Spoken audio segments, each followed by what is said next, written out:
tarde a todos. Bom, meu nome é Fábio Galdenzi, eu sou médico infectologista da Secretaria de Estado da Saúde. Atualmente respondo pela Superintendência de Vigilância em Saúde e hoje vamos trazer então um tema que é bastante importante, tem sido cada vez mais importante nos últimos anos, a presença das arboviroses, né, aqui no estado de Santa Catarina, realizando muitas vezes um impacto, né, na rede de assistência, sobrecarregando os serviços de saúde. Então, a gente pensou, né, nessa apresentação de hoje, em conjunto com a atenção primária, com o telesaúde, para levar a vocês, então, algumas informações sobre como a gente pode minimizar esse impacto, né, da doença nos nossos territórios, como a gente consegue se organizar melhor para enfrentar uma doença que já bate a nossa porta, né? Então, o objetivo é sensibilizá-los, né? Trazer algumas informações. A gente sabe que a gente nunca esgota o assunto, né? A gente tem uma série de documentos que vai deixar para vocês links, informações. A gente já tem outras apresentações aqui no próprio Telesaúde, no YouTube da Secretaria de Estado da Saúde, e que vocês podem utilizar aí como ferramenta para ampliar o conhecimento e também para difundir, né? A gente sabe que nem todos conseguem estar presentes ao mesmo tempo, a gente está, né, com uma sala cheia, né, bastante importante a mobilização das pessoas nesse assunto, mas a gente sabe também que nem todos podem participar, então a gente sempre deixa aí, né, esse material também para ajudá-los nas próximas decisões, né? Então a gente vai entrar um pouquinho no cenário entomoepidemiológico das arboviroses aqui no estado. A gente acaba focando mais, né, na dengue, porque até o momento é a doença que tem mais impacto na saúde da nossa população, mas a gente também lembra aí que outras arboviroses estão circulando, sim, estão presentes no estado e que a gente tem que ficar atento, porque dependendo do cenário da situação, a gente precisa pensar nelas, né, para solicitar exame para fazer diagnóstico, enfim, para mostrar que ela está presente ali na nossa área, na nossa comunidade, né? Então, falando um pouquinho aqui dessa evolução, né, da presença do vetor, então essa evolução entomológica, né, do Aedes aegypti aqui no estado de Santa Catarina. Então a gente começa lá em 2014, a gente vê que a gente tinha um cenário bastante diferente, com poucos municípios com foco, poucos municípios infestados, com, né, uma pouca pressão desse vetor aqui no nosso estado.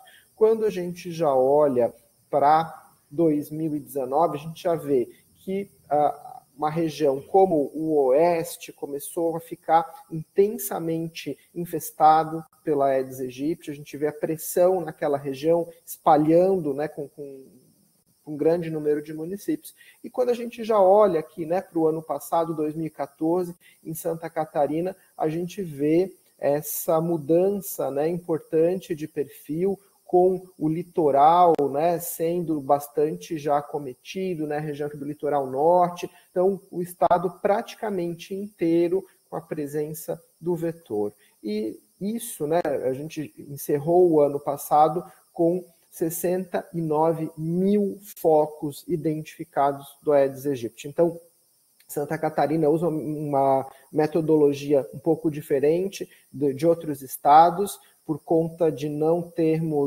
sermos no passado infestados. Então a gente ainda usa essa metodologia de um monitoramento para avaliar a presença localmente do Aedes aegypti. Com isso a gente consegue ter esse mapa, né, essa mudança de perfil. E em 2025 até o momento a gente já tem aí identificado, né, nesses poucos dias de começo do ano, mais de 2 mil focos do vetor. Então a gente sabe, né, com a presença do vetor, a gente pode ter a transmissão dessas doenças. Então o alerta começa a partir aí da presença do Aedes aegypti. Por que isso tem acontecido, né? Vários fatores eles estão relacionados a essa dispersão do Aedes aegypti no nosso território. A gente pode discutir tanto adaptação do vetor, a gente tem uma série de estudos que levantam essa questão, que você já vê uma adaptação do vetor para climas, para ambientes diferentes do que a gente vê nas descrições lá da década de 80, 90, né? Então a gente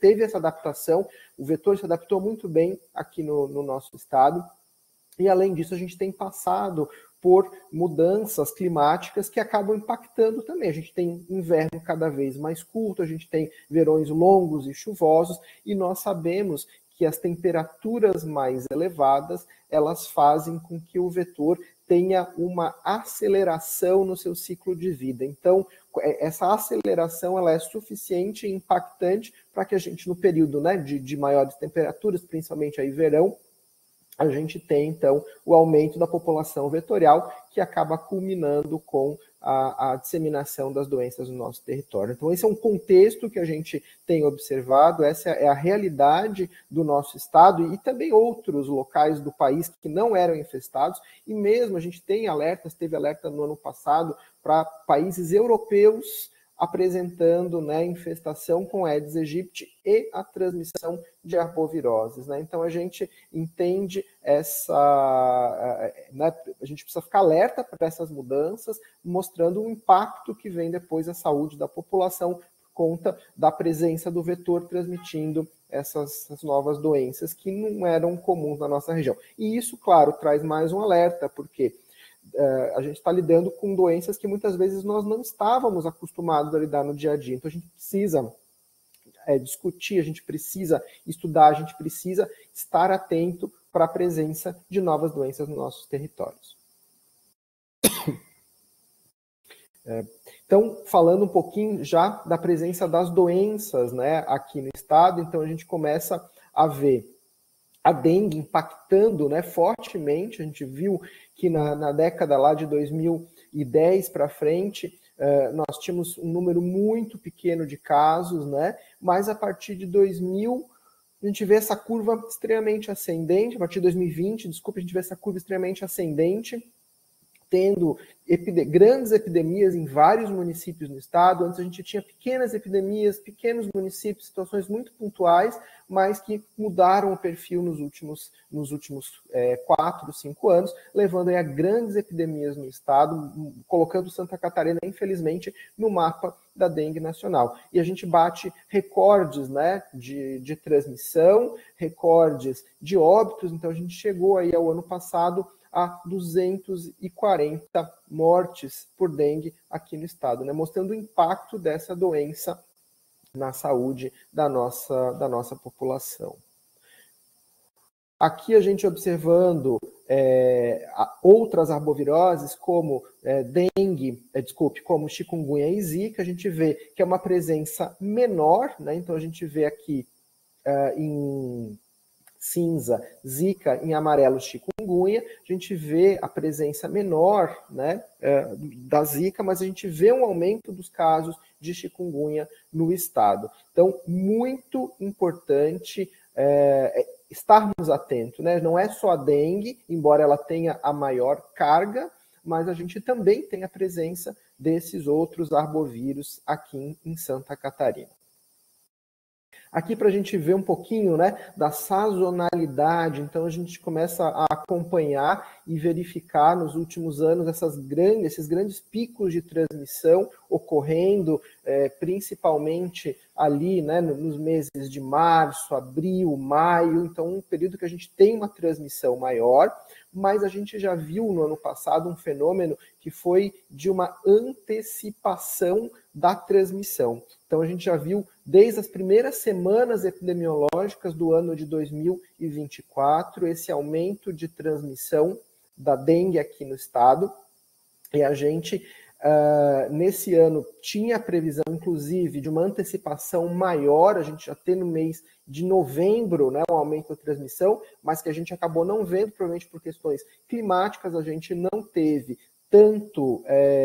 tanta chuva no período de outubro como a gente tem em outros anos, e então a gente está vendo uma curva muito similar à do ano passado, que começou já, né, no início do ano, e levando aí, né, a grande preocupação que a gente precisa rapidamente estar preparado para os atendimentos, para o manejo dos casos, para o acompanhamento correto dos pacientes.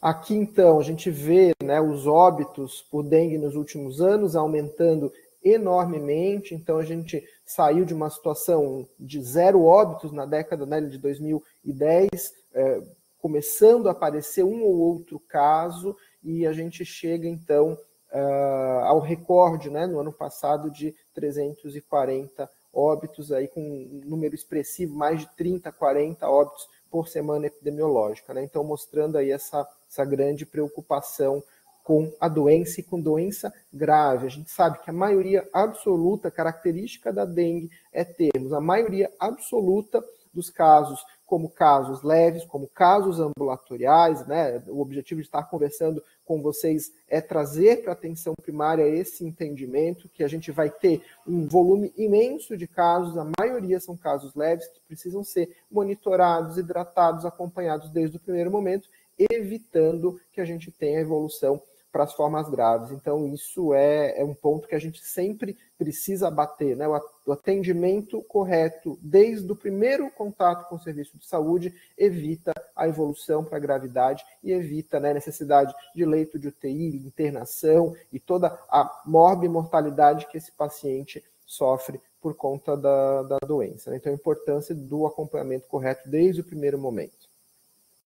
Aqui, falando um pouquinho do perfil dos óbitos no estado, né, a gente tem uma mudança ali nessa razão de masculinidade nos últimos anos. A gente tinha um predomínio muito grande do sexo masculino e que a gente viu chegando aí muito próximo, né, de 54 a 46 no ano de 2024. Mas talvez o aspecto mais importante que a gente precisa alertar, estão marcados aqui com essa flechinha vermelha, e que significam aqui esses valores que estão somados aqui embaixo, que é a proporção de pacientes com mais de 60 anos de idade que evoluíram a óbito. Então, quem morre hoje de dengue, na sua imensa maioria, são os pacientes com mais de 60 anos de idade. A gente precisa estar alerta, isso é um fator de risco extremamente importante, então nós temos que lembrar disso. Claro que a idade, né, é utilizada aqui de forma independente, mas a gente sabe que ela está sempre associada à presença de comorbidades, né, o envelhecimento, principalmente naquele adulto que não é saudável, vai levar então a um risco maior ao adoecimento. Essas comorbidades, a presença de outras doenças que vão tornar esse paciente mais frágil, mais vulnerável à evolução desfavorável. Então, ficar muito alerta a esse grupo, por conta de que realmente é o grupo que tem evoluído aí para óbito dentro do nosso estado, e também, claro, a literatura corrobora com isso. Então, falando um pouquinho de um outro arbovírus que a gente detectou pela primeira vez aqui no estado no ano passado, então 2024, é um arbovírus que traz bastante preocupação. Ele tem uma característica de transmissão diferente, né? Ele não é transmitido pelo Aedes aegypti, ele é transmitido pelos mosquitos do gênero Culicoides, então é um outro grupo de insetos, e são insetos que têm características diferentes do Aedes aegypti. Ele não tem como característica estar próximo ao ser humano dentro das cidades, que é a característica aí principal do Aedes aegypti, né? Conviver tão próximo com o ser humano e dentro das cidades, o que facilita muito a transmissão. Os culicoides, eles precisam de matéria orgânica de um ambiente, muitas vezes, mais rural, né? Então, isso é bastante importante da gente pensar e da gente estar alerta, né? Principalmente quem está nessas áreas de interface, né? De não tão urbana, e que você tem a presença, a possibilidade de presença, então, do culicoides, podendo levar à transmissão da febre do Oropoche, né? Então, é importante lembrar que os sinais de sintomas são muito parecidos com a dengue. Um ponto que chama a atenção e que fica aí como alerta é a questão da recidiva. Então, em geral, ali em torno de 7 a 14 dias após, né, o primeiro início dos sintomas, o paciente teve uma melhora, e até 60% desses pacientes podem evoluir com um novo quadro agudo, né? Então, isso chama bastante atenção, porque a pessoa pensa, nossa, eu tive dengue há 2 semanas atrás, estou tendo dengue de novo. Então, isso é uma característica que nos leva a pensar no Oropush, a gente precisa ficar muito alerta com isso, né? E aqui eu trago numa rápida linha do tempo para a gente entender como foi, né, essa detecção do Oropush aqui no estado. Então, a gente começou no município de Luiz Alves, que decretou emergência na cidade por conta da presença do maruim. Então, o maruim é o nome popular de algumas das espécies do culicoides. Então, é esse mosquitinho muito pequeno, chamado de maruim, mosquito pólvora, e que ocorre mais nesses ambientes que são um pouco mais rurais. Então, o município de Luiz Alves decretou emergência por conta da presença desse inseto, né? E a partir daí, nós iniciamos uma investigação no local e outros municípios também começaram a identificar casos. Então, a gente teve o município de Botuverá realizando exames até no laboratório privado, levantando a presença do vetor e, ao mesmo tempo, a presença, então, já da doença. Então, a gente começou a fazer os exames para Oropush em pacientes que tinham tido um diagnóstico negativo para dengue, mas tinha uma clínica similar, e com isso a gente levantou, né, no ano passado, em torno de 179 casos, né, de Oropush em 15 municípios aqui do estado de Santa Catarina. Então, é um alerta também, né, para a gente lembrar dessas outras arboviroses, né? Então, aqui, o período de notificação, a gente começou a avaliar, teve os primeiros casos positivos na semana epidemiológica 17 do ano, e a gente fez uma avaliação retrospectiva e encontrou casos antes, né, e depois começou acompanhando, tivemos um pico ali na semana 20, depois a gente teve uma diminuição e não identificamos mais casos, mas estamos monitorando, temos uma vigilância laboratorial, sentinela aí para Oropush, a gente monitora os casos negativos de dengue. Então a gente precisa lembrar, e claro, vocês estando diante de pacientes com essa clínica similar à dengue, com com 2 fases da doença, fiquem atentos, né, para a gente poder identificar também a presença, muitas vezes, desse outro vírus em locais que a gente até o momento não identificou. Então, aqui são os municípios e o número de casos, né, de Oropush em Santa Catarina. Então, a gente tem uma série de municípios, principalmente na região ali do Vale do Itajaí, chegando até aqui próximo a Florianópolis, né, Tijucas. Então, toda essa área, acho que o próximo slide aqui mostra, então, no mapa, né, onde a gente tem os casos confirmados. Então, fiquem atentos, né, monitorem os pacientes, estejam alerta aí para outros diagnósticos também, né, além da dengue que a gente já está mais acostumado.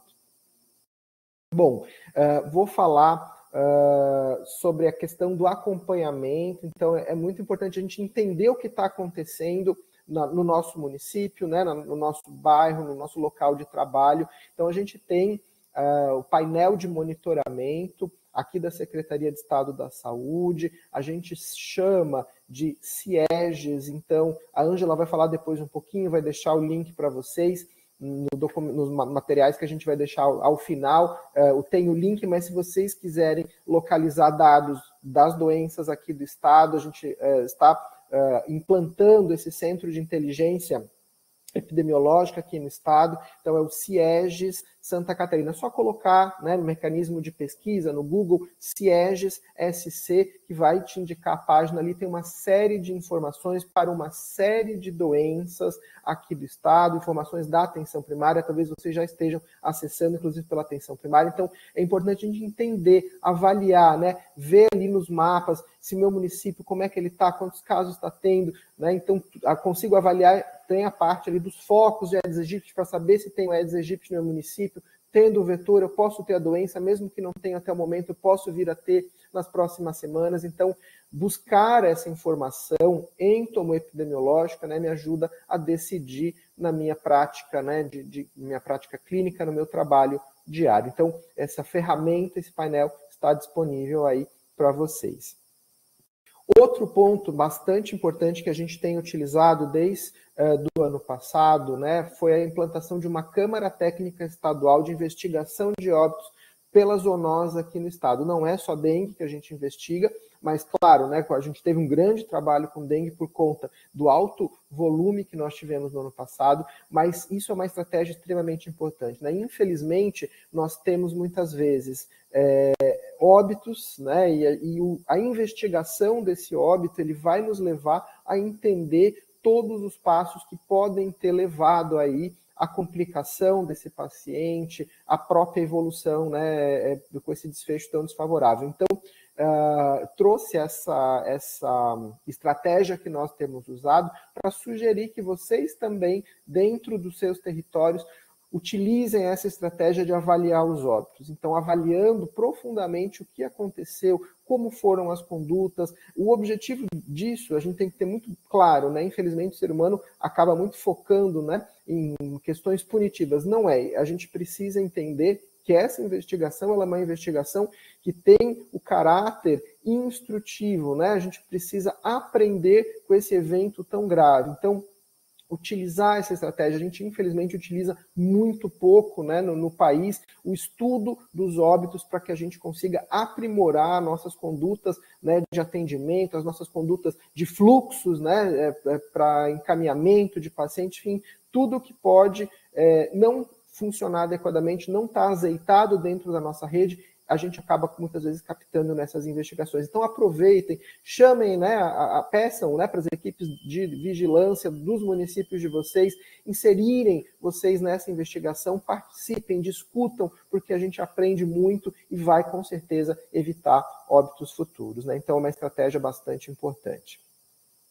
Outra ferramenta bastante importante que a gente tem utilizado, né, e lembrando então que, como eu já falei, o adequado acompanhamento dos pacientes, o adequado classificação, hidratação, tudo o mais precoce possível, vão evitar os casos graves. E para ajudar, então, nessa condução dos casos, o estado do Rio de Janeiro criou essa ferramenta e cedeu para os outros estados, então acho que vários estados do país têm essa ferramenta implantada, então a gente tem dentro daquele painel dos CIEGES que eu mostrei para vocês, ali dentro a gente tem essa ferramenta, né, de orientação clínica, e ali a gente consegue, então, colocando sinais e sintomas, colocando o fator de risco, a gente consegue classificar o paciente.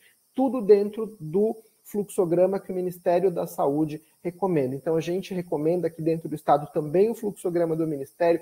Ele já foi revisado, ele foi debatido com estados e municípios, ele está sempre em aprimoramento. A gente tem uma versão do ano passado, então preste atenção na versão que vocês estão utilizando. E essa ferramenta, né, essa página da web, ela nos traz essa possibilidade de classificarmos adequadamente o nosso paciente com suspeita clínica de dengue. Então, utilizem também, ela está dentro lá do portal que eu falei para vocês, né, o CIEGES SC, lá vocês identificam essa ferramenta e com isso conseguem, então, classificar, ter ali naquele momento a melhor conduta necessária para aquele caso. Outro ponto importante, isso que a gente está fazendo aqui, é a sensibilização, capacitação, formação contínua dos profissionais, né? A gente tem, então, uma série de documentos online, a gente tem web aulas, web palestras, uma série de formas, né? Web conferência, para a gente conseguir, então, ter acesso aí à informação, né? Então, a gente também vai deixar disponível, né, ali ao final das apresentações, os links e já foi colocado aqui no chat a web de manejo. Então, a gente tem aqui no próprio Telesaúde, né, no ano passado já foi organizada essa web conferência de manejo clínico, então a gente já teve também de avaliação do cenário, a gente tem uma série de documentos já disponíveis que vão se somar a essa que a gente está fazendo hoje, nessa lógica de levar o conhecimento. Como eu falei, uma doença nova, né, dengue, chikungunya, zika, agora a gente tem oropoche, então a gente precisa estar atualizado, a gente precisa estar sempre buscando aí a informação, o conhecimento, já que a gente está em curva de aprendizado. e levar a informação à população. Então, a gente tem uma série de materiais, campanhas, então é importante a gente falar da doença, a gente sensibilizar tanto os profissionais de saúde, como a gente está fazendo isso agora, mas também a população. Então, uma série de materiais, né, a Secretaria de Estado da Saúde tem utilizado para levar a mobilização de AD em conjunto daí com as ações que os municípios realizam, também o uso, disparo, né, de SMS através da Defesa Civil, chamando a atenção da população. Claro que ali a pessoa tem que estar cadastrada para receber esse SMS, então não abrange toda a população, mas é uma forma, assim, da gente trazer, né, o olhar ali da nossa comunidade para a dengue, que, enfim, pode estar impactando na saúde da população e muitas vezes não foi ainda identificado, as pessoas estão adoecendo, tem os primeiros casos naquela localidade, naquela região, e com isso a gente precisa estar todos em alerta, profissionais de saúde e a população. E lembrando, claro, né, que a gente começa sempre falando da prevenção. Então, se eu não tenho a presença do Aedes aegypti, eu não tenho a transmissão desses vírus. Então, o objetivo primário vai ser sempre ter o controle do vetor, né? Não tendo vetor, a gente não vai ter a doença. E lembrando que 80% dos focos estão dentro dos domicílios, né? Então, essa avaliação que é feita nos indica quais são as melhores estratégias e a gente vê que as pessoas, né, o poder público, ele não está 24 horas por dia, 7 dias na semana, dentro da casa das pessoas, verificando se eu tenho algum local, algum recipiente que vai albergar ali, né, o vetor, que vai acumular água e vai poder, então, ajudar ali na multiplicação do vetor naquele ambiente. A gente não vai estar o tempo todo lá, vocês não estão, nós não estamos, então a gente precisa levar essa sensibilização para a população de que eles precisam estar atentos, porque dentro da sua casa pode ter um local que vai, então, ajudar na multiplicação e na disseminação da doença. Então, mais materiais de comunicação a gente tem disponível dentro do site da Secretaria de Estado da Saúde, dentro do site da Diretoria de Vigilância Epidemiológica, que é vinculada aqui à Superintendência de Vigilância em Saúde. A gente tem material eletrônico, né, folders, orientando como que eu faço a inspeção em casa, né, em toda essa parte de controle de criadouros. A gente tem materiais que a gente pode utilizar nas escolas, tem joguinhos, né, uma série de materiais lúdicos para ajudar, então, em toda a abordagem que a gente tem que fazer, né, para levar o conhecimento para a população. Outro ponto, né, que é bastante perguntado, que é sempre, enfim, que sempre a gente pensa, né, e a vacina? A gente quer ter vacinas eficazes que vão conseguir controlar todas as doenças, mas infelizmente essa não é a realidade com um grande número delas. Então, a gente tem, né, o Ministério da Saúde implantou no final de 2023 para 2024 a vacinação da dengue para públicos específicos, ou seja, né, são crianças e adolescentes de 10 a 14 anos que recebem a vacina. Esse público foi estabelecido por conta do quantitativo de doses que existem. Essa vacina ela tem um laboratório único produtor, um laboratório japonês, e que acaba não tendo um quantitativo suficiente para a vacinação ampla de toda a população. Então, o Ministério da Saúde seguiu a recomendação da OMS de vacinar essa faixa etária, que, embora, como a gente já viu, não é a que mais evolui ali para formas graves e mortes, mas sim é uma população que tem muita morbidade, ela adoece muito e acaba sobrecarregando os serviços de saúde pediátricos, as emergências, né, a UPA com atendimento pediátrico. Com isso, a gente vai ter, então, essa questão de ter a sobrecarga dos serviços de saúde. Então, a vacina está disponível para essa população em algumas regiões do estado, né, a região de Joinville, Jaraguá do Sul, Florianópolis, Blumenau e Chapecó. Nós já pedimos a ampliação para outras regiões aqui do estado, para o extremo oeste e para a região da Foz, do Rio, Itajaí, que têm sido bastante impactadas pela doença, né, pela dengue. Então, a gente está em contato com o Ministério da Saúde para conseguir essa ampliação. No ano passado não foi possível por conta do quantitativo disponível, mas o Ministério comprou mais 9 milhões de doses, então, num país de 200 milhões de habitantes, conseguimos 9 milhões de doses para ampliar para algumas regiões aqui no nosso estado. Então, estamos aguardando ansiosamente essa liberação.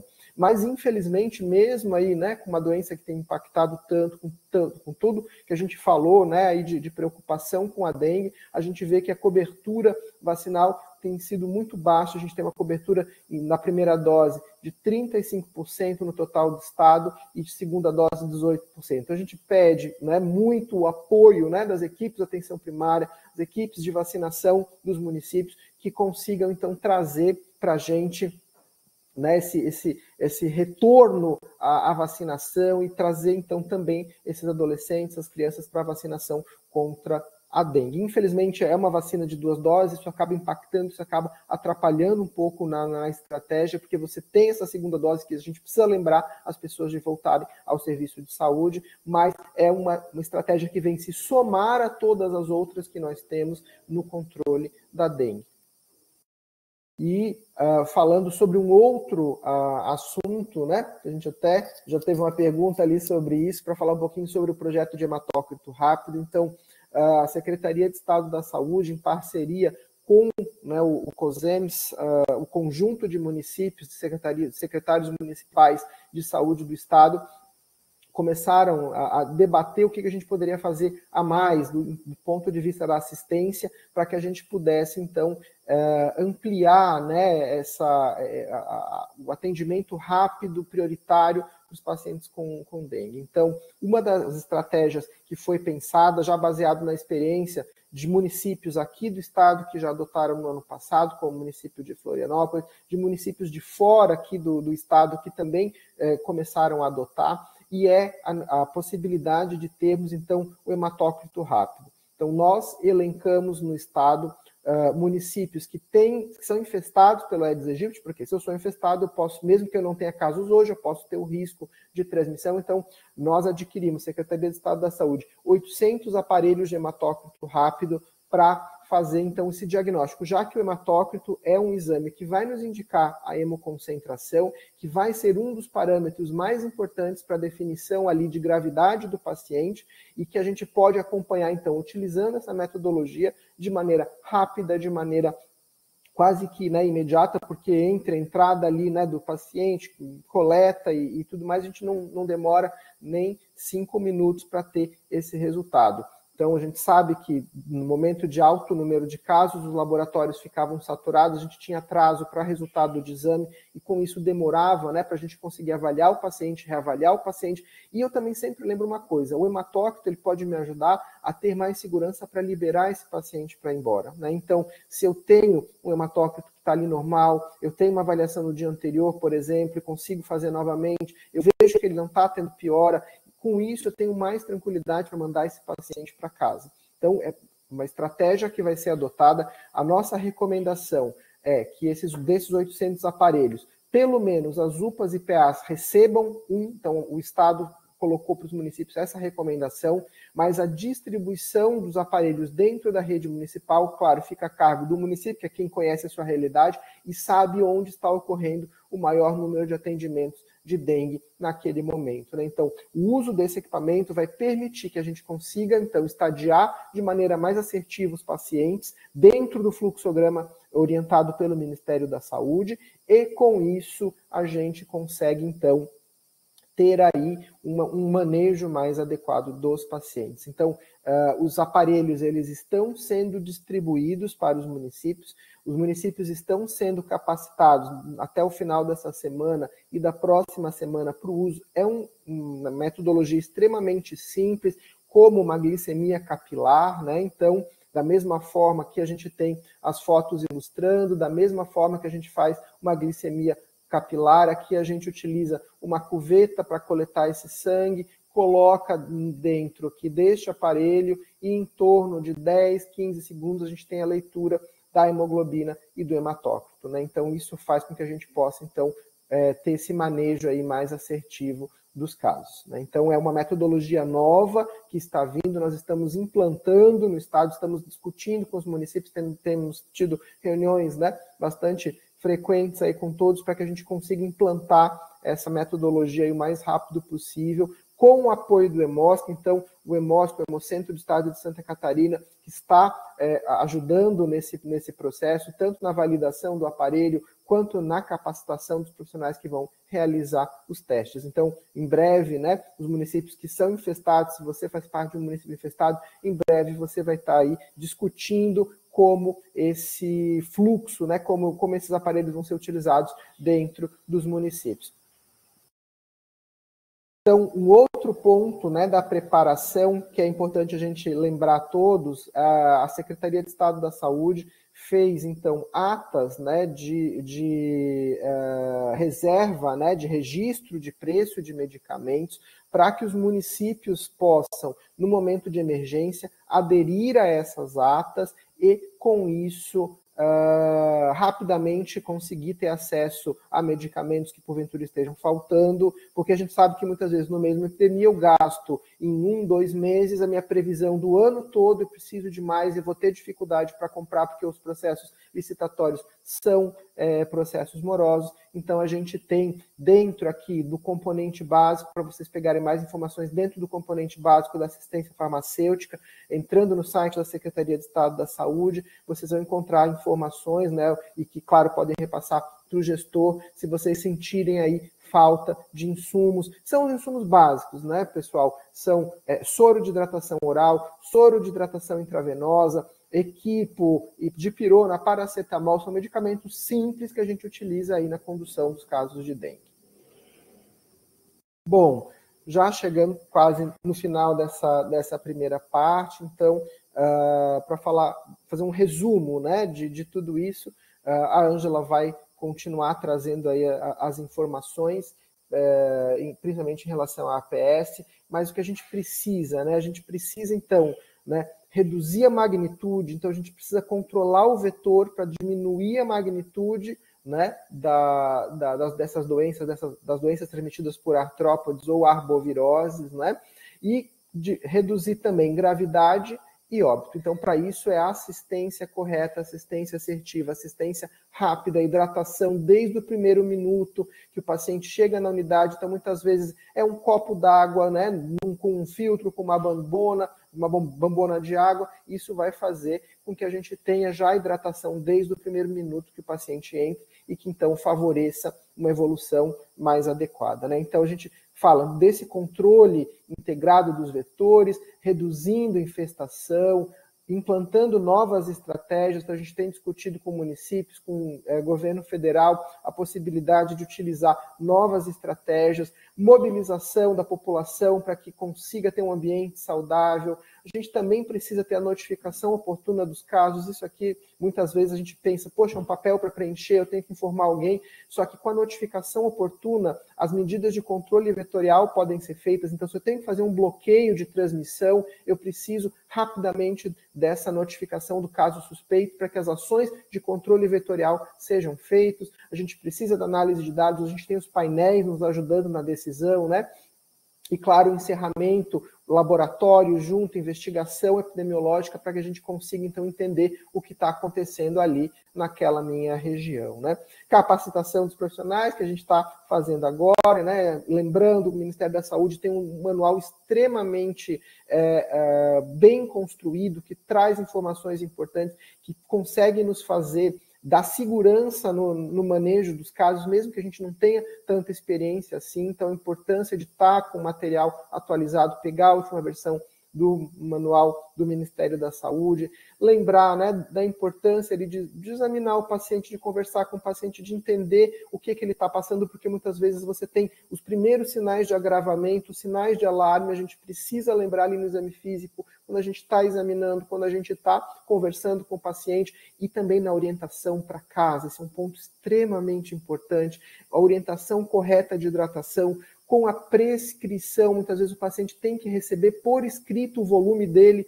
de água. A hidratação realmente é uma hidratação com um volume bastante importante. Você tem ali muitas vezes paciente de 60 quilos, né? Um paciente pequeno que ele tem que tomar 3, 4 litros de água naquele dia para conseguir ter uma hidratação adequada, isso tem que estar escrito para ele entender, né? Água, soro de reidratação oral, enfim, soro caseiro, tudo que a gente conseguir orientar esse paciente e lembrar da hidratação ali desde o primeiro momento, lembrar que desde o primeiro momento que o paciente pisa na minha unidade, e é uma suspeita de dengue, eu tenho que estar hidratando ele, porque só, a gente sabe que né, no aumento de casos, os pacientes esperam mais tempo, só nesse momento de espera, se eu já tenho uma hidratação, eu já consigo avaliar, ele está vomitando muito, ele não vai conseguir ingerir em casa, eu vou ter que fazer medicação injetável, eu vou ter que transferir para uma UPA, então são pequenos sinais, né, que já vão me indicar ali na sala de espera como vai ser a minha condução do caso, né? E claro, né, dentro do que a gente está discutindo aqui, a organização do serviço, a gente precisa discutir, então é um assunto que tem que estar, né, o profissional que está atendendo, o gestor da unidade, o gestor do município tem que se preparar, tem que discutir, tem que ver qual é o fluxo dos meus pacientes dentro da minha rede, onde eu vou atender, como eu vou atender, se eu tenho unidade prioritária, como é que tudo isso vai funcionar, eu preciso debater isso antes, não posso esperar o boom de casos, né, para começar a discutir. Ter um plano de contingência, ter fluxo de atendimento, tudo isso precisa ser pensado antes, né? E aqui embaixo a gente traz como exemplo, né, o cartão, né, de acompanhamento dos pacientes com dengue, isso é muito importante. Às vezes, faz mais um papel para a gente preencher. Eu sei que tem municípios que já conseguiram colocar isso dentro dos seus sistemas de prontuário eletrônico, né? E com isso o paciente já sai com toda a orientação, mas porque muitas vezes ele peregrina na rede, ele passa numa outra unidade, ele sai da unidade básica, ele vai para a UPA. No cartão eu vou colocar o resultado dos exames, se eu fiz o hematócrito, eu coloco ali porque eu ajudo o colega da próxima unidade, eu vou ter esse parâmetro para ele. Então, muitas vezes a gente não tem integração entre prontuários eletrônicos, né, dentro de uma UPA, dentro da atenção primária, dentro do hospital, que ele vai ali na região, então é importante ele ter ainda esse papelzinho, essa orientação com ele, para que a gente consiga monitorar e adequar dentro dos atendimentos que ele vai fazer na rede. E lembrar que dengue, a gente, né, o objetivo aqui não era a gente falar da clínica, a gente já tem, né, a web falando sobre isso, mais de uma, então o objetivo aqui era a gente sensibilizar, trazer outras informações, falar um pouquinho sobre a organização de serviços, então, mas ao mesmo a gente precisa, né, estar alerta a isso, lembrar dessa necessidade de que o paciente seja acompanhado, que ele seja monitorado, muitas vezes vai precisar de 24, 48 horas de acompanhamento, a gente tem que ter esse registro, a gente tem que estar com tudo isso adequadamente organizado, né? Então, que a gente encerra essa primeira parte por aqui, né? Agradeço a possibilidade de estar com vocês pelo Telesaúde. Boa tarde a todos. Agradecer primeiro as pessoas, né, que tiraram um pouquinho do seu tempo para nos assistir, né?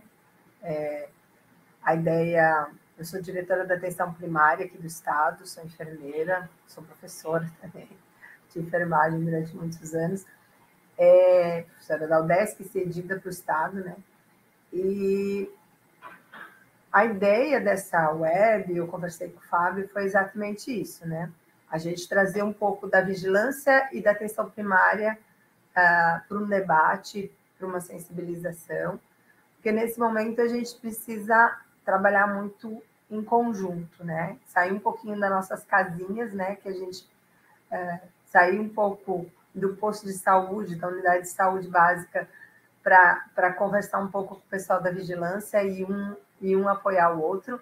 E o Fábio falou bastante coisas que também eu vou reforçar e vou trazer algumas coisas que eu considero importantes do ponto de vista da coordenação da atenção primária. Então, assim, a ideia hoje é a gente conversar um pouquinho, sensibilizar um pouco os gestores que estão começando agora, e aí a gente vai conversando no transcorrer da apresentação, e quem tiver alguma pergunta já vai escrevendo, e a gente retorna no final para tentar tirar todas as dúvidas.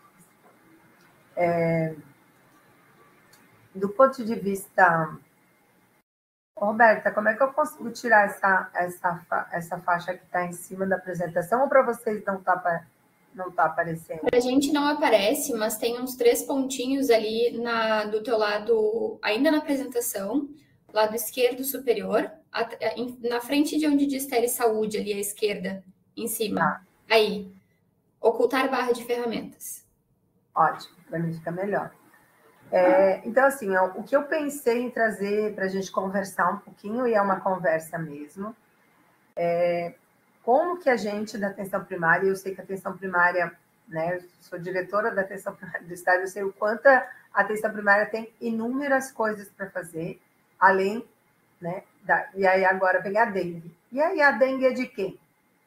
O que pertence para a atenção primária com relação à dengue? Eu acho que é essa pergunta que a gente tem que se fazer, né?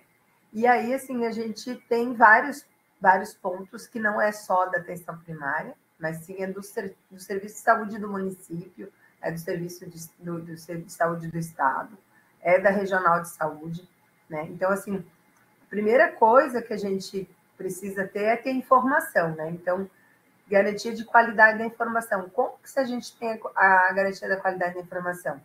Com aquilo que o Fábio colocou, né? A gente precisa ter as notificações, a gente tem que ter o registro dos casos para a gente poder ter um monitoramento e entender se esses casos estão subindo ou no meu município ainda o quadro epidemiológico está tranquilo, né? Então, tem muitos municípios que ainda estão olhando com esse olhar assim, não, a dengue ainda não chegou aqui. Mas a gente precisa ter esse olhar para essa questão da informação. Então, por isso, a correta a notificação. E também a questão do registro, da questão das equipes mesmo, né? Então, as equipes de saúde, a gente tem que ter a ideia de quantas pessoas, né? E o dimensionamento para esse momento, né? E o registro e o compartilhamento dessa informação com outros pontos de atenção da rede. Vou falar no segundo slide da questão, um pouquinho da questão da rede mesmo. E a definição, aquilo que o Fábio fechou a parte dele, dizendo como é que a gente vai colocar os serviços em funcionamento? A gente vai continuar funcionando do jeito que a atenção primária funciona, né? Ou em algum momento eu vou precisar fazer uma expansão de horário, ou em algum momento eu vou precisar colocar em funcionamento alguma unidade externa, ou eu vou ter que dimensionar, né, mais cadeiras e mais coisas para algum espaço dentro do município. Então, esse funcionamento dos serviços em rede, né, a gente precisa discutir com os gestores que estão chegando agora. Porque muitos gestores que estão chegando primeiro que nunca, às vezes, nem foram secretários de saúde. E a segunda coisa é que, às vezes, nunca enfrentou um aumento dos casos de dengue no seu território. Então, assim, esse web seminário é exatamente para isso, para a gente pensar nisso. A questão do plano de acompanhamento dos pacientes, né? Então, assim, a gente não pode perder o paciente dentro da rede. Quem é que coordena o cuidado dentro da lógica das redes? É a atenção primária. Então, a atenção primária, mesmo que esse paciente tenha passado por ela em um determinado momento, né? Ele foi encaminhado para um outro ponto de atenção. Eu, enquanto atenção primária, eu preciso saber onde é que esse paciente está. Ele foi para uma UPA, ele foi para um hospital, ele continua internado, ele já veio para casa, ou ele foi na unidade básica e a unidade básica dispensou e orientou para ele que ele teria que, se ele piorasse, ele era para voltar no dia seguinte, e aí o agente comunitário passa e vê que o paciente está, né, tá num quadro pior, essa informação ela precisa chegar e precisa essa orientação chegar para ele de que ele tem que retornar para o serviço, para a gente exatamente tentar diminuir essa magnitude do problema. Então, e também a gente definiu os planos de contingência, né? Então, tem o plano de contingência que o Fábio já colocou ali em uma dos slides, tem alguns municípios que construíram seus planos de contingência, mas a gente precisa saber em que momento que a gente está dentro do plano e que ações dentro do plano de contingência, mesmo do ponto de vista do estadual, que ações, enquanto município, eu preciso tomar para enfrentar o problema. Então, essas são as principais coisas que a gente vai discutir um pouco nesses próximos minutos, né? o Fábio já colocou essa questão do painel, então, quando eu disse que a informação é importante, então é o que ele disse ali, ó, o CIEG Santa Catarina, a gente também tem um link de um painel que existe no Ministério da Saúde e no nosso site da Secretaria, que é através do CIEG, mas é só colocar o CIEG, que nem o Fábio falou, a gente deixou aqui na apresentação os 2 links. Para que vai servir isso? Vai servir para a gente exatamente identificar quantos casos eu estou tendo no meu território. Né? E aí eu vou falar um pouquinho da questão das redes de atenção. Então, a gente precisa começar a pensar em rede. Né? É aquilo que eu disse no início, a gente tem que conseguir sair da nossa casinha. Como é que eu converso com outros pontos da rede? Então, a rede é tudo isso. Normalmente, na rede, a atenção primária é a ordenadora do cuidado e ela está normalmente no centro da ordenação. Aqui eu fiz um slide e eu vou mostrar um pouquinho, tentando aumentar cada coisa, mas assim, a gente vai precisar de várias coisas. Então, assim, a primeira coisa é apoio logístico. Então, aquilo que a gente está fazendo hoje no Estado, dessa questão do hematócrito, os sistemas de transporte. Então, assim, o que é importante e o que foi discutido nessa investigação dos óbitos dos anos anteriores, que falou que a vigilância agora está fazendo, a gente tem um médico aqui da atenção primária que participa também desse grupo, e por que a atenção primária também tem que ir lá discutir junto com a vigilância o desfecho de alguns casos, para exatamente saber onde é que a gente deixou de atuar com qualidade. Por quê? Porque, às vezes, a gente faz todo o atendimento correto dentro da unidade básica, mas a gente não tem um sistema de apoio, um sistema logístico. E aí esse paciente, às vezes, acaba indo para um outro ponto de atenção, sem um transporte sanitário próprio, e, às vezes, o paciente desiste, não vai para a UPA, a gente fez um encaminhamento, ele não vai. Então, essa ordenação e esse apoio, e também, assim, avaliar em que casos esse paciente ele pode sair da unidade básica e ir para a UPA por meios próprios. E que casos eu preciso que tenha um transporte sanitário para essa pessoa. Então, essa questão do apoio logístico e do apoio de equipamentos, de sistemas de informação, ele nos ajuda a definir a questão de como que eu vou trabalhar. E aí, aqui, na questão que eu coloquei, a questão dos princípios da organização da atenção primária, é a questão, né, principalmente da coordenação do cuidado, da competência clínica e da orientação, né, para que todo mundo tenha a orientação de como trabalhar dentro do problema, que nesse caso a gente está discutindo a questão das arboviroses. Bem, então, se eu tenho a APS, eu tenho os atributos da atenção primária e tenho essa questão desse apoio logístico para tentar trabalhar com relação a isso, a gente sabe que a atenção primária é uma unidade que tem baixo apoio, tanto tecnológico como logístico, né? Normalmente, ele depende de chamar um carro, solicitar para a secretaria, então, ter toda essa discussão de como que a gente vai fazer isso. E aí a gente vai para um outro campo, que é as unidades de urgência e emergência, que daí, dependendo do tamanho do município, ele vai ser uma UPA, ele vai ser um pronto-atendimento, vai ser um pronto-atendimento do hospital, mas essa unidade aqui, a UPA e os pronto-socorros municipais, eles também vão ter que discutir o problema da dengue dentro do território. Então, o município, o gestor municipal, com esse prestador, ele vai ter que discutir como que essa rede vai funcionar. Porque não adianta um ponto de atenção se organizar se os outros não estiverem organizados também. Então, o que vai acontecer? Se eu começar, enquanto atenção primária, encaminhar muito paciente para urgência e emergência, e são pacientes que dentro da condição clínica, eles não deveriam, neste momento, ir todos para urgência e emergência, eu vou sobrecarregar a urgência e emergência. E aí a rede começa a entrar em colapso.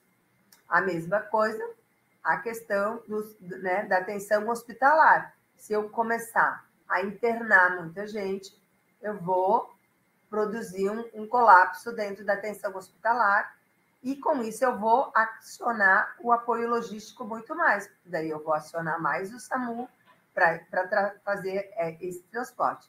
Então, tentei fazer essa figura para a gente tentar refletir que a questão de qualquer doença, mas principalmente nesse momento a questão da dengue, a gente precisa ter esse olhar e ter esse olhar em rede, né? Então, passando para o próximo, aquilo que eu já falei da questão do plano de contingência.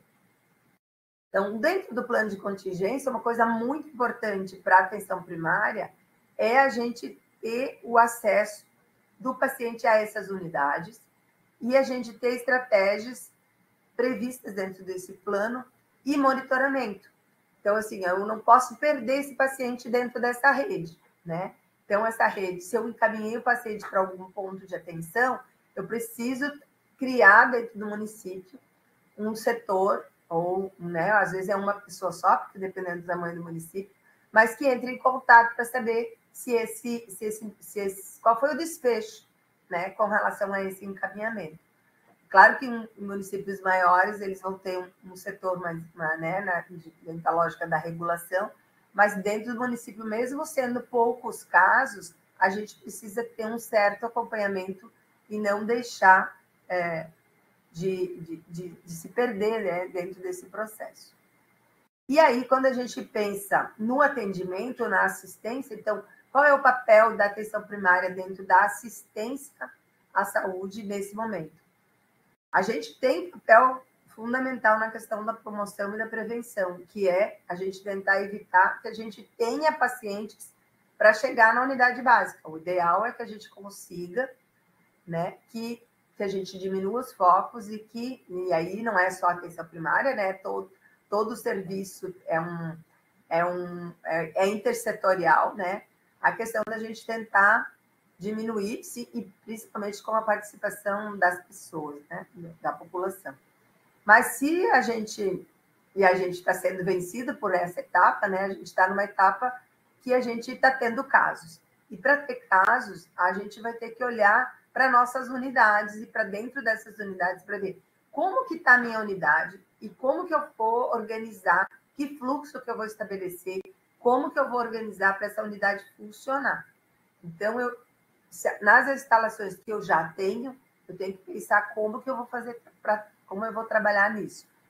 E como são as unidades que talvez eu tenha que criar fora do espaço, né? Que a gente sabe que no ano passado a gente teve alguns municípios que, inclusive, tiveram que criar unidades específicas numa modalidade tipo unidade de hospital de campanha, né? Onde a gente concentra um número muito grande de pacientes sendo atendidos ao mesmo tempo. Então, eu tenho que olhar para o meu território, tenho que olhar para os meus serviços de saúde e ver aonde eu tenho, só que não adianta eu criar um serviço fora dos serviços de saúde e que eu não tenha sistema logístico e de apoio. Então, assim, ele está longe do hospital, eu não tenho toda a infraestrutura de laboratório, eu só vou ter cadeira para reidratação.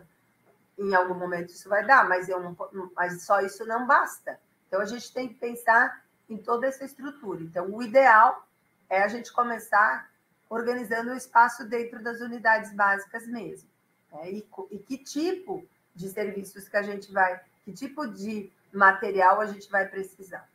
O Fábio falou muito dessa questão do data de registro de preço. Nós já não tivemos uma adesão muito grande. No ano passado, acho que foi 75 municípios que aderiram à ata de registro de preço do Estado.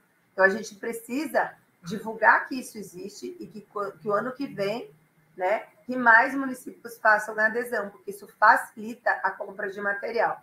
Senão, o município vai ter que fazer a abertura de ata de registro de preço específica para ele. Isso, às vezes, é moroso. A gente sabe que a licitação, às vezes, é longa e, às vezes, acaba os municípios ficando sem material, tendo que emprestar material de outros municípios. E é claro que a gente sempre faz essa questão da solidariedade entre os entes, né? Entre Estado, município. E a gente sabe que as pessoas acabam se ajudando. Mas é preciso, porque, às vezes, o número de casos é tão grande que todo o material que o município tinha, ele se esgotou. Aqui a gente colocou a questão do plano de contingência, ele foi atualizado agora em 2024, então são materiais importantes. Esse material ele fala um pouquinho do atendimento na atenção primária mesmo, de como, e todo esse material é um material educativo de apoio para vocês lerem na questão da estruturação mesmo, além de todos aqueles materiais que a gente já falou sobre a questão da capacitação para recursos humanos, que são as webs, para dar apoio na questão de orientar as pessoas de como atender. Mas esses são materiais que nos ajudam a orientar como que a gente vai organizar o serviço.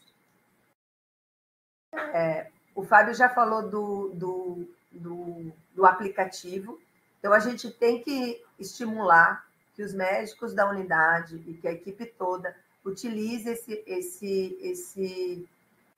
esse aplicativo, que é do Rio de Janeiro, né, que está disponível dentro do site, tanto dentro do site do CIEGES, como entrando aqui pela DIV, né, no DIV, entrando ali por dengue, e lá no final de onde tem informativos, orientações, ele tem aqui também uma possibilidade de tu abrir o aplicativo, e que daí ele abre um aplicativo. O que é esse aplicativo? Ele traz exatamente esse fluxograma do Ministério, a gente vai botando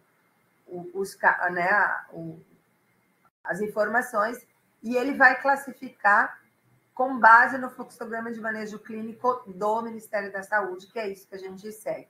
Então, esse não é uma estratificação de risco da urgência, que é um outro tipo de estratificação, mas esse também classifica o paciente, né, no tipo, né, conforme os seus sinais e sintomas, e ele indica a gravidade, se eu posso ficar com esse paciente dentro da atenção primária ou se eu preciso transferir para outro ponto de atenção.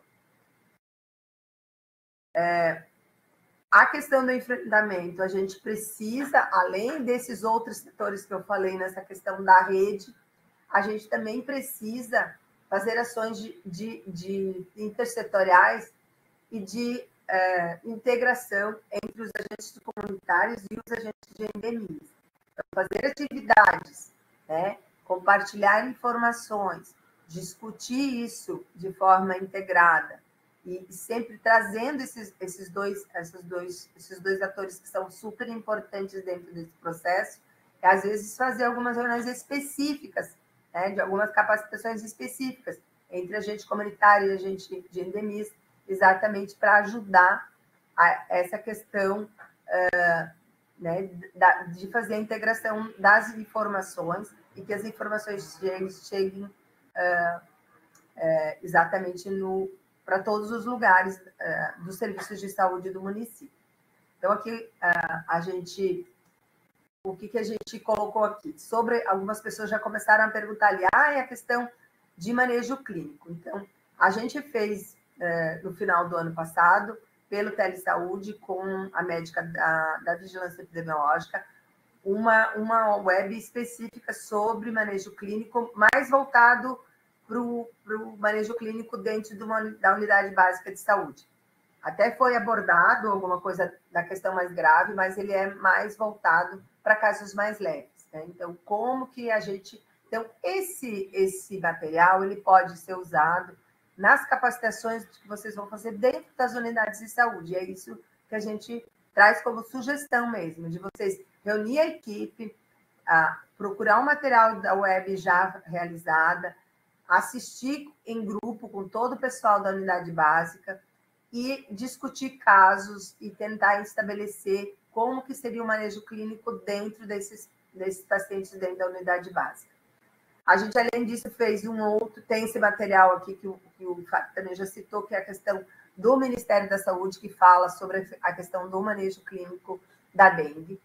E a gente tem mais umas webs gravadas, que está no YouTube, aí a gente colocou aqui embaixo a questão da onde vocês encontram, né? Então, cada uma dessas webs tem o endereçozinho aqui. Aqui é no YouTube da DIV. É uma web mais voltada para manejo de dengue mais grave, mas em alguns momentos ele traz informações gerais, então ele também pode ser utilizado para capacitações. A gente tem pela superintendência da urgência, também mesas de debate falando sobre essa questão da dengue, então também ele está disponível. A gente teve pela web, a gente tem uma parceria com o Instituto do Meio Ambiente, o Cícero fez essa web, onde ele fala da importância e do recolhimento. A gente tem uma parceria, tanto a DIV como a Diretoria da Atenção Primária, com o Instituto do Meio Ambiente, ele já fez, fez algumas webs, a gente tem alguns municípios que estão sendo pioneiros na questão da coleta desses pneus, né? Então, existe alternativas, né? Eu sei que agora a gente está num momento já de enfrentamento da doença, mas a gente também tem que pensar em outras propostas para que no ano que vem a gente não venha de novo, né? Novembro, dezembro, janeiro, fevereiro, está aqui fazendo algumas conversas que a gente precisa fazer no transcorrer do ano. Então, a gente tem que pensar em estratégias de repente, chamar o pessoal do IME, fazer um ponto de coleta no município para a questão dos pneus, pensar em outras coisas com relação à promoção ali no município. Então, né, o Fábio já falou do dia D, mas também a gente tem outras atividades que são intersetoriais que se pode fazer no transcorrer do ano. Mesmo assim, nesse período agora que a gente já está no período de crise, né? Mas ainda assim a gente não pode abandonar a questão ambiental. A gente também tem um outro web seminário que a gente fez com a médica aqui da DAPS, da Júlia, que também abordou essa questão. A gente tem tido algumas propagandas no site do Ministério do Governo de Santa Catarina, alertando sobre essa questão, principalmente com a questão do perigo dos medicamentos.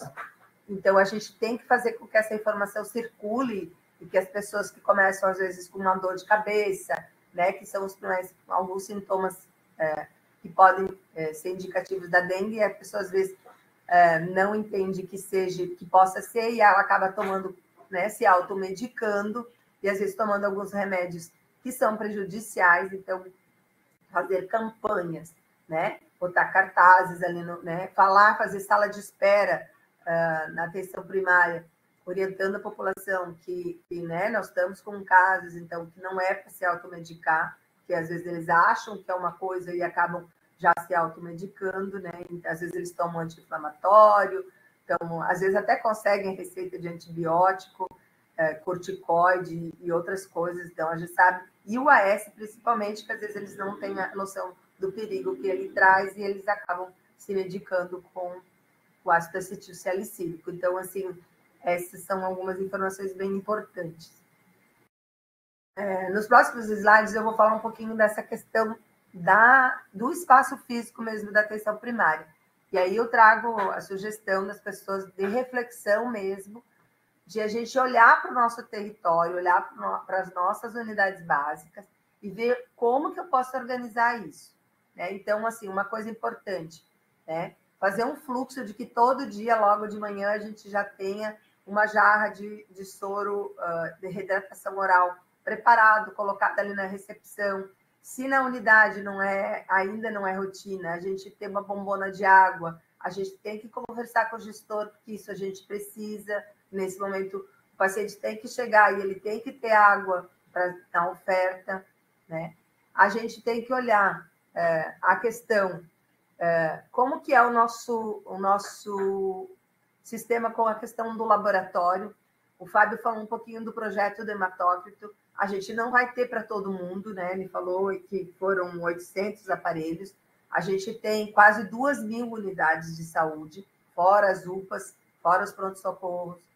Então, assim, o que a gente precisa? A gente tem que estabelecer uma rotina com o laboratório, de que a gente crie um fluxo de que, né, para aquelas que não chegarem a ganhar um aparelhinho, né, do hematócrito, que quando a gente colocar como urgente, que esse exame esteja liberado mais rápido, criar fluxos, em alguns casos, gente, até ter serviços, né, de transporte por motocicleta, né, de ir buscar os exames mais rápido, de ter coleta.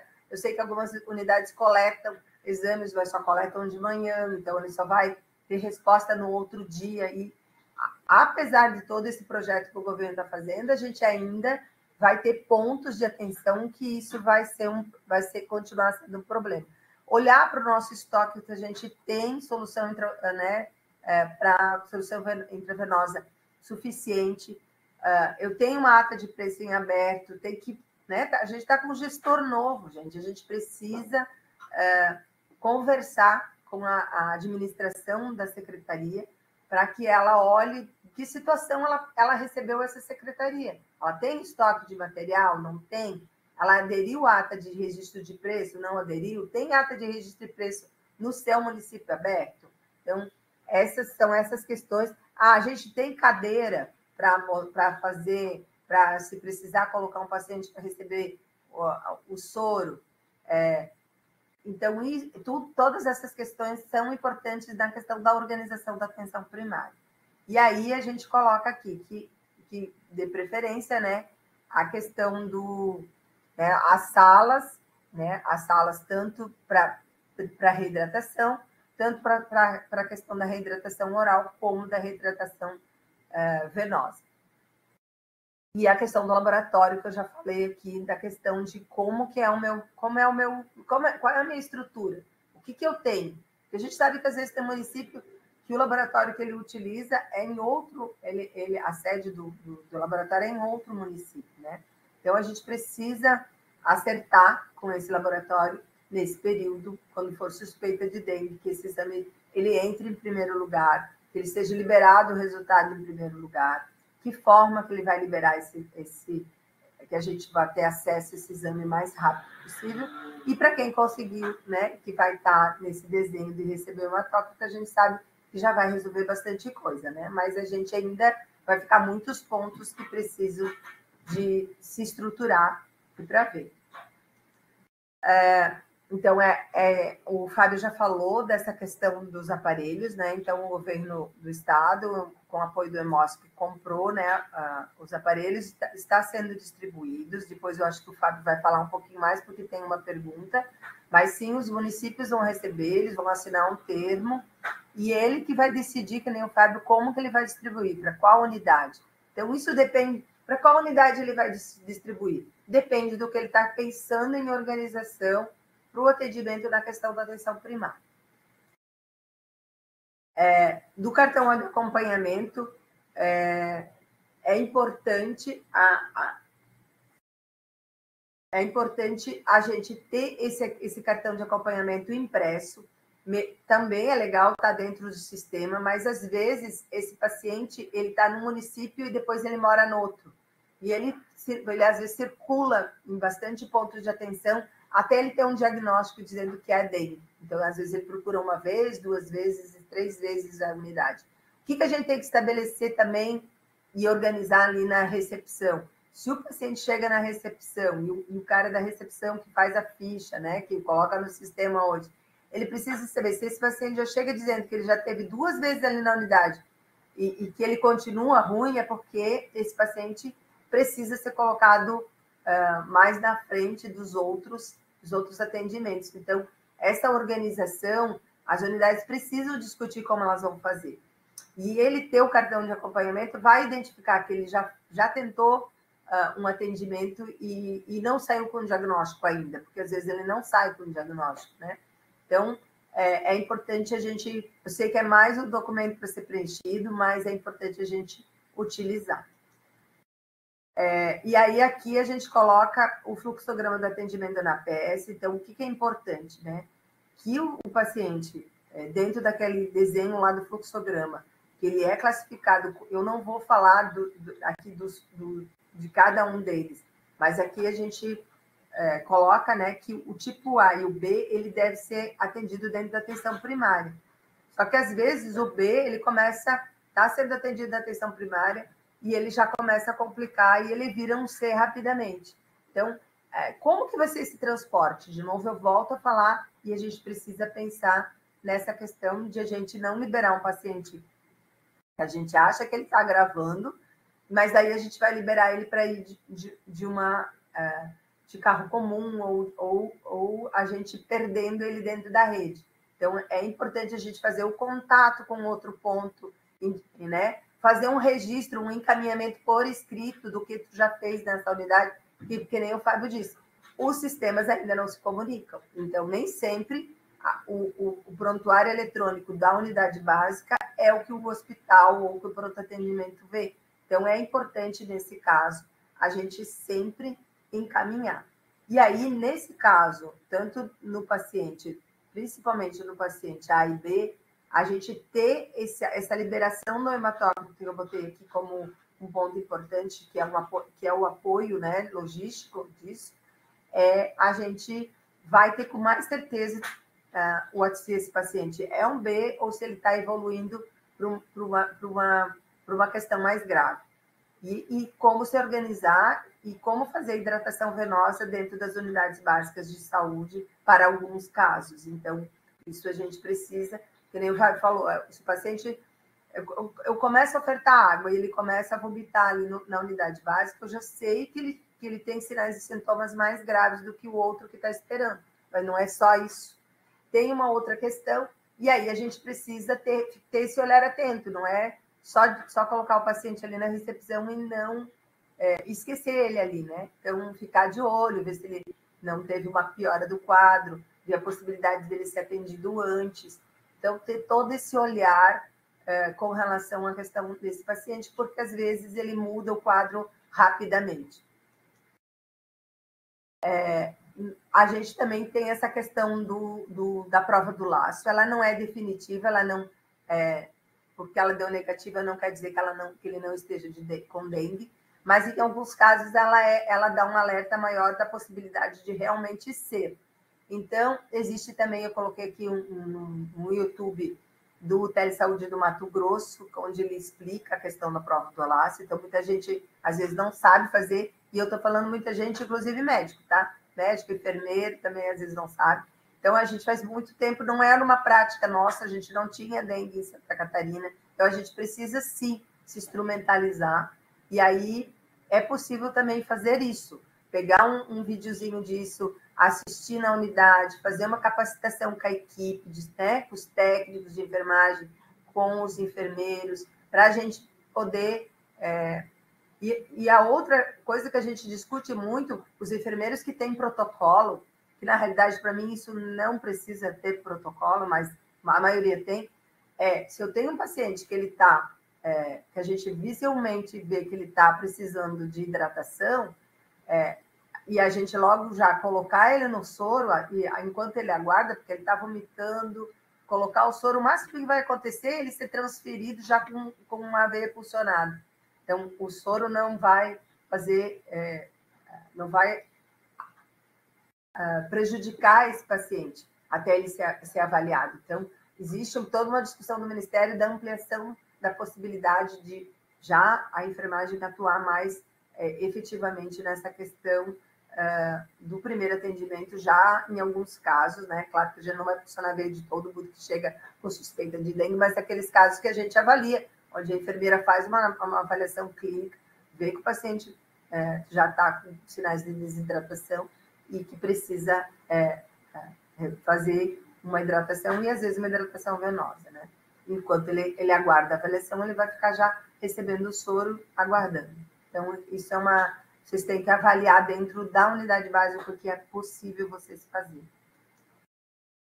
Aí, aqui eu coloquei a mesma coisa e o CID, que normalmente ele não é atendido, mas ele é atendido na unidade ou de pronto atendimento ou de hospital, e também quem é de UPA também vai ter que fazer essa mesma discussão, né? Como que eu vou estabelecer a organização no espaço físico dentro das UPAs, dos pronto atendimentos, na iminência de eu ter um aumento de casos. Então, a mesma tarefa, né, que a atenção primária precisa fazer, a unidade de pronto atendimento também precisa fazer, de como que ela vai fazer para atender o aumento dos casos que vão chegar para ela, e normalmente o que chega para ela é casos tipo C e tipo D.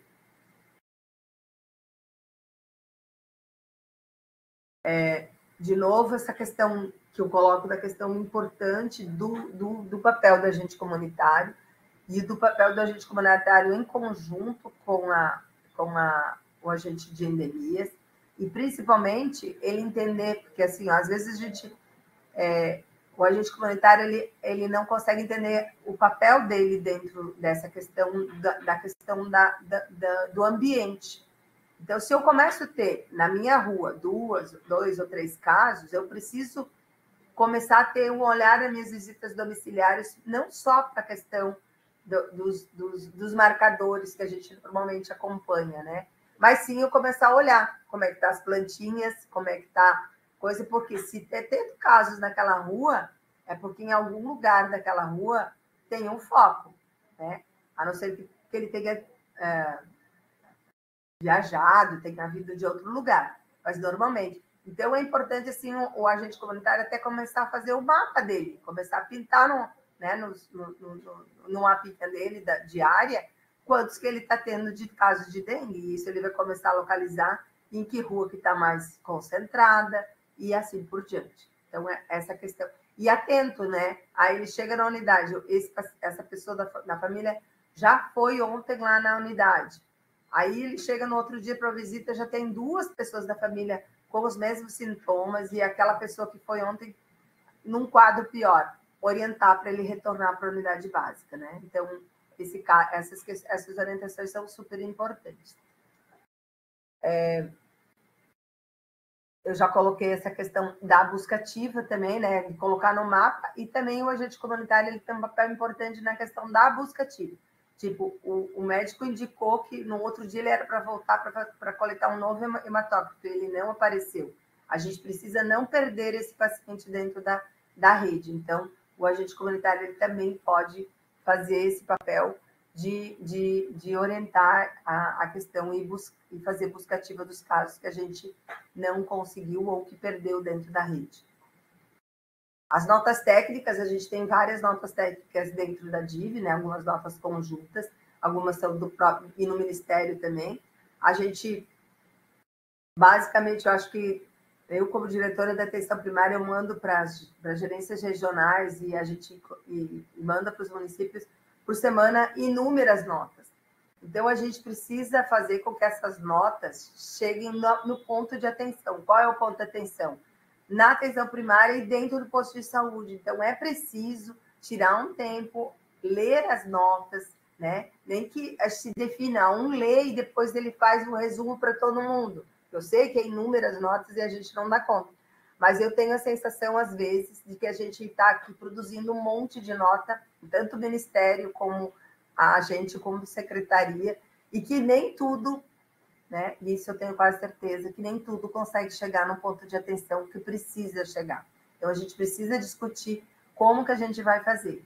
Uma das ferramentas, gente, nota técnica, é usar essas ferramentas ou do Telesaúde, da Escola de Saúde Pública, a gente abrir uma sala e fazer, tipo, encontros tira-dúvida de uma determinada nota. Isso eu acho que a gente, né, isso, se os municípios considerarem que é importante, eles podem nos mandar e-mail, a gente pode, de uma determinada nota específica, e a gente pode tentar organizar para que a gente faça um chat, tipo, com a tarefa, né? Todo mundo lê a nota e uma pessoa ajuda a tirar as dúvidas de que as pessoas ficaram em dúvida de entender o que está na nota. Então, isso é importante, porque isso ajuda bastante, além do que o Fábio falou da questão do protocolo. Eu coloquei aqui também da educação, a gente também tem além de tudo que o Fábio mostrou, mas o Ministério tem falado muito dessa questão dos 10 minutos, né? Então, o ideal é que a gente tire 10 minutos. Quando eu falo a gente, é a gente mesmo. A gente na casa da gente, no apartamento da gente, olhar nossas plantinhas e olhar todos esses pontos aqui. E nesse folder aqui, ele tem até um calendário para a gente marcar se toda semana a gente realmente fez os 10 minutos da prevenção. Eu coloquei aqui algumas referências que eu utilizei e eu acho que essa é a última, né? Então, a gente fica à disposição das perguntas. Não sei se teve mais alguma pergunta, mas tem uma para o Fábio, para os aparelhos, né? Eu coloquei ali que são 400, foram comprados 800 aparelhos, vai ser encaminhado para os municípios, é mais ou menos 170 e poucos, né, municípios, mas o Fábio completo. e a decisão de que unidade que vai receber é do secretário, né? O secretário tem que avaliar dentro do que a gente explicou aqui, né? Não adianta, tem que botar na unidade mais adequada, né? E aí o Fábio complementa ali alguma informação sobre essa questão do aparelho, que foi uma das perguntas que apareceu enquanto eu estava falando.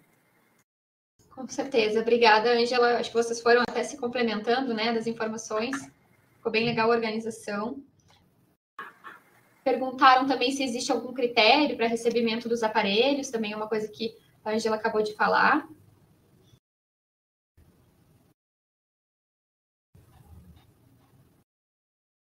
E aí também uma outra dúvida sobre, em relação aos aparelhos, né, se todos os municípios receberiam ou teriam que comprar. Então, essa pergunta também já tinha sido respondida, daí bem tranquilo. Mais alguma dúvida? Pessoal, fiquem à vontade. Ângela, tens mais alguma colocação? Eu acho que o Fábio complementa essa parte do aparelho, que a gente explicou bem ontem numa outra web que a gente fez, mas acho que vamos falar um pouquinho mais, que tem bastante... Fica à vontade, Fábio. Roberta, vou te pedir, enquanto a gente aguarda entrar mais alguma pergunta, eu vi que ficaram muitas dúvidas, a gente tem falado durante essa semana com diversos municípios, não sei se os colegas aqui presentes participaram, então a gente sabe que é um assunto bastante novo, é um processo que a gente começou, né, a discutir no meio do ano passado e que está conseguindo operacionalizar ele agora, pensando até na lógica, né, de compras públicas até um tempo recorde, para que a gente consiga fornecer esse equipamento para os municípios. Então, em resumo, né, vou pegar ali as perguntas e vou tentar fazer um rápido resumo. Então, são 800 aparelhos que foram adquiridos inicialmente, né, através do EMOSC, que vai ser o nosso centro de capacitação. Então, o EMOSC vai capacitar as equipes, os municípios, os regionais de saúde para a utilização do aparelho. Como eu falei, é extremamente fácil, é um equipamento similar, né, a uma glicemia capilar, né, é um hematócrito, hemoglobina capilar, mas uma série de dúvidas tem aparecido. Agora tinha um município questionando até em relação ao tipo de lanceta que deve ser utilizado. Então a equipe do EMOSC tem disponibilidade, tem um plantão 24 horas por dia, 7 dias por semana, para orientar sobre isso. Vocês entrarem no site lá do EMOSC, tem um link que tem material, que tem videoaula de como utilizar o aparelho, que tem orientações e tem esse caminho, né, o número de celular deles de sobreaviso, para tirar dúvidas que são técnicas em relação ao teste. A gente acha isso muito importante, a gente tem relato de alguns municípios que tiveram dificuldade, que o teste não ajudou, e no meu entendimento é muito porque simplesmente o aparelho foi distribuído para a rede e não tinha esse suporte técnico de discussão, de utilizar corretamente a tecnologia. Então a gente aqui está tendo todo esse suporte do EMOSC, né? Em relação, então, a distribuição dos aparelhos, como a Ângela ressaltou, né, a gente tem milhares de unidades aqui no estado e a gente não ia conseguir ter uma para cada, então a gente conseguiu inicialmente esses 800, eles foram comprados pelo estado, não é comodato, não é empréstimo, a gente comprou esse aparelho, ou seja, ele vai poder ser usado esse ano, a gente tem que cuidar bem dele para ele poder ser usado aí, né, durante muito tempo na nossa rede, e a gente criou então um critério, que é o critério inicial, que é o UPA e PA. A gente quer que toda a UPA e PA, que acabam sendo unidades que com certeza vão atender casos um pouquinho mais graves, então a gente quer que toda a UPA e todo o PA recebam um aparelho, então a gente calculou dessa maneira, e além disso a gente fez uma distribuição por porte, uma distribuição populacional, então a depender do tamanho do município, ele vai receber 3 aparelhos, 10 aparelhos ou 30 aparelhos. Então a gente tem, cada UPA, né, já está selecionada ali para receber um aparelho, UPAs e PAs, a gente não fez distinção, a gente sabe que as UPAs oficiais, né, que recebem financiamento do Ministério, são menos do que o total de PAs aí que a gente tem, então a gente contemplou UPAs e PAs, e além disso a gente fez essa distribuição populacional de 3, 10 ou mais aparelhos, né? Então a gente quer com isso dar autonomia para o município, então o gestor municipal junto com a sua rede vão debater e vão selecionar quais são as unidades que preferencialmente vão receber esses aparelhos, tá? Então, em relação aos municípios que vão receber, nós elencamos todos os municípios que são infestados pela Aedes aegypti, é uma lista de quase 170 municípios, eu não vou conseguir passar para vocês aqui agora, mas é só perguntar para a sua vigilância se o seu município é infestado, ele vai te dizer que sim, você sabe então que o município deve receber o aparelho. A gente está distribuindo até o final dessa semana, início da próxima, a leva dos primeiros 400 aparelhos para 33 municípios prioritários que tem 4 milhões de habitantes, então metade da população já vai ser atendida nessa primeira distribuição e os demais municípios vão ser contemplados no início de fevereiro, assim que a gente receber os próximos 400 aparelhos, né? Então essa vai a nossa dinâmica aí da distribuição. Os municípios, eles vão direto, os aparelhos vão direto para os municípios, a gente não está utilizando as nossas regionais por conta de quem está fazendo a logística de entrega é o EMOSC. Então, o EMOSC tem um contrato de logística que vai entregar e a gente precisa da assinatura da pessoa do município que está recebendo aquele equipamento, que vai verificar se está tudo certo, se recebeu o equipamento, se recebeu o kit de validação, se recebeu os insumos para utilizar, as cuvetas, né, que são como fitinhas, né, digamos assim, para fazer os testes. Então, tudo isso vai direto para o município. E um ponto importante, nós estamos prevendo o remanejamento desses aparelhos. Então, os municípios vão receber os aparelhos, mas eventualmente, poxa, eu não estou tendo caso de dengue. Foi previsto que eu deveria ter esse ano, eu sou infestado, mas acabei fazendo um bom controle vetorial, não estou tendo caso de dengue.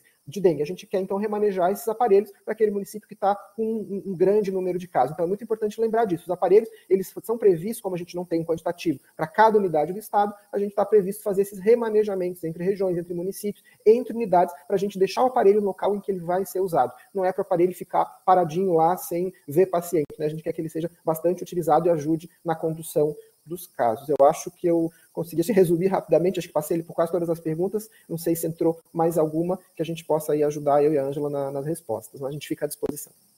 Lá no site do EMOSC, é www.emosc.org.br, daí está escrito assim, Projeto Dengue. Aí, entrando ali no Projeto Dengue, vai ter um videozinho que explica como que vai usar o aparelho, tem o manual e tem a instrução resumida, que foi umas fotos que o Fábio já colocou ali na apresentação. Então, tem tipo um infográfico, tem um manualzinho inteiro e tem um videozinho. Então, assim, os que forem contemplados, é importante, né, entrar ali e que nem o Fábio colocou, lá dentro também tem os telefones de contato, se tiver dúvida do aparelho. Mas, assim, ó, é aquilo que eu coloco, né? A gente, além disso, a gente precisa pensar na logística dos demais municípios. Porque se o hematócrito demorar mais que 4 horas, né, Fábio? É muito difícil o manejo clínico. Eu posso ter um médico maravilhoso na unidade, sabe tudo de dengue, que sabe o manejo clínico na ponta do lápis. Só que não chega o hematócrito para ele. E isso a gente não vai ter nas 2.000 unidades de saúde. Então, a gente precisa, sim, organizar a logística dentro dos municípios com relação a essa questão do hematócrito. Mais alguma pergunta? Por enquanto, não. O pessoal tinha pedido aqui o link, novamente, da palestra sobre o manejo clínico. Eu acabei enviando novamente ali nas perguntas. Mais algum questionamento, pessoal? Ângela, aqueles materiais de apoio para ajudar o atendimento ali dos casos de dengue e as demais herboviroses, queres que eu já envie para eles aqui pelo nosso chat? Pode botar. Tá, pessoal, eu vou enviando um por um para ajudar vocês. Daí ninguém se perde. São materiais, algumas das webs que já estão ali dentro da apresentação, mas a gente tinha feito outros materiais que também são importantes e alguns manuais que estavam ali que a gente deu destaque, porque a gente também está com um probleminha, né, na página da SES, às vezes os documentos não estão abrindo, e aí se precisar, vocês entrem em contato, que daí a gente encaminha, né? A gente está numa transição do site, então às vezes algum documento não abre. Então, assim, é bem importante ter o link, que às vezes facilita. Uhum. Também essa gravação vai ficar disponível, a apresentação de vocês também anexada ali no nosso site. Então, quem quiser acessar depois vai conseguir. Então, vai ser bem tranquilo para o pessoal olhar ali. Eu acredito que tem os links nas apresentações, né?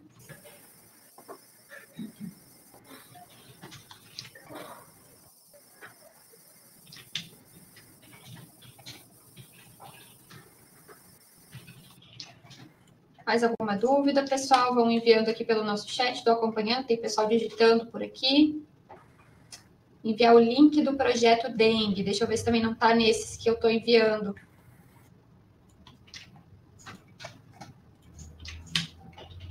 Tu tem que digitar. São vários links que eu estou enviando para vocês aqui, pessoal, para ajudar. Mas o do EMOSC é só colocar EMOSC Santa Catarina, e daí vai abrir o site do EMOSC, bem em cima está escrito Projeto Dengue. Clicar lá dentro, vocês vão acessar esses outros materiais, bem fácil. Uhum. Vou enviar aqui o link também do Projeto Dengue, que eu já consegui achar. Para quem precisar. Perfeito, pessoal. Acho que de materiais a gente já está bem Não vai ser por falta de material. Agora, por favor, acessem esse material, né? Assistam os vídeos, leiam os outros materiais ali. Tem materiais em PDF também. Fiquem à vontade. Eu acho que é isso. Por enquanto, nenhuma dúvida. Angela quer fazer alguma colocação? Pode ficar à vontade. Fábio também. Então, só agradecer, né, a paciência de todo mundo, né, principalmente das pessoas que estão nos ouvindo. Né, dizer que a gente está à disposição aqui, né, que a Secretaria, com toda a sua área, né, hoje está eu e o Fábio, mas a gente tem feito vários eventos com o pessoal da urgência, com o pessoal da especializada, com o pessoal da Defesa Civil, Ministério Público. Então, assim, é um assunto intersetorial. Então, assim, todo mundo tem a sua importância dentro desse processo, e é isso que a gente precisa, é só quebrar um pouco as barreiras, né? Porque às vezes a gente, né, não pergunta para a sala do lado, né? Então, acho que é bem isso que a gente precisa, quebrar um pouco essas barreiras e tentar que a gente tenha resultados melhores que o ano passado, né? Porque é muito ruim a gente ter 300 e poucas mortes, ou 200 e poucas mortes. E a gente sabe que algumas delas poderiam ter sido manejadas melhor e a gente podia ter evitado. Então, assim, a gente fica sempre com essa sensação de tarefa não realizada a contento, né? Então, assim, a gente solicita que todo mundo faça um esforço, que todo mundo peça ajuda quando achar que... E a gente entende, gente, é um processo novo, a gente está com o secretário novo no município, a gente sabe que vai ter um período de dificuldade mesmo, né? Então, acho que pedir socorro, acho que é isso que as pessoas têm que se desarmar e dizer, ó, eu peguei a secretaria desse jeito, eu preciso que me orientem sobre isso, que me orientem sobre aquilo, e eu acho que a gente está aqui para ajudar. Obrigada. E eu queria deixar, né, além de tudo que a Ângela comentou, né, essa preocupação que a gente sabe que é característica da dengue vir com um grande aumento do número de casos. Infelizmente, a doença é assim, né, tem essa característica, é explosiva, satura a gente, satura a rede, deixa o profissional de saúde cansado, estressado, é um montão de paciente a mais para atender, porque os nossos pacientinhos crônicos continuam, né, precisando do nosso cuidado, e de repente aparece ali um borbotão de pacientes que precisam né, da avaliação e da conduta imediata, né? Então, para que a gente consiga absorver isso, a gente precisa discutir antes, a gente precisa se preparar. Então, se a gente puder deixar essa mensagem, né, que aproveite esses momentos, né, quem não está vivendo ainda o aumento do número de casos, muitos municípios já estão, mas discuta com a sua rede, como eu faço para encaminhar o paciente, como que vai ser, quem leva, quem busca, se eu não tenho hematócrito, eu levo, né, o paciente vai ser dirigido para a unidade que tem, como é que vai funcionar isso, né, essa coisa simples, será que eu tenho água, será que eu tenho copo para hidratar o meu paciente na espera? Então já pensem em tudo isso o mais cedo possível. Quanto mais preparado nós estivermos, mais tranquilidade vai ser o período, né, de epidemia. Se é que a gente pode falar em tranquilidade numa situação de epidemia, mas se a gente está mais preparado, a gente acaba se estressando um pouco menos. Então, acho que essa mensagem que a gente queria deixar para todo mundo, para discutirem, para debaterem, para conversarem entre a equipe, dentro da rede, com as outras áreas, urgência e emergência, os municípios maiores, né, tem equipes mais complexas e que precisa alinhar tudo isso. O município pequeno tem as suas dificuldades também, tem dificuldade de acesso, muitas vezes, ao laboratório, ter que mandar o sangue do paciente para outro lugar. Por isso que a gente quis que, tendo o hematócrito dessa maneira, mesmo que centralizado numa unidade, consegue dar um pouco de agilidade nesse fluxo, nesse encaminhamento. Então, acho que se organizem antes da gente viver a epidemia. Então, pensem, discutam, debatam sobre dengue e as outras arboviroses. Acho que essa é a mensagem principal que a gente gostaria de deixar. E, assim, um recado final, que eu agora me lembrei. Assim, a gente está com quase 1.700 médicos do Mais Médicos no estado, né? É importante, assim, o gestor liberar ele para... Porque eles estão novos no território, né? Então, esses momentos, né, de web, tanto do telesaúde como de outros... Às vezes, eu vou tirar um médico, ele vai deixar de atender, né? A gente, nesse momento, é importante a qualificação, né? Então, assim, a gente tem que pensar também de organizar um jeito que também é possível as pessoas se capacitar. Porque, principalmente esse público, né? Que é um público jovem que está chegando aí, alguns até de outros países, né? E que essas orientações, elas ajudam bastante. Então, se conseguirem, né, que os gestores liberem eles também para participar de algumas webs, eu acho que é bem importante, de outras oficinas, né, que a Secretaria está fazendo vários em outros canais também, é bem importante.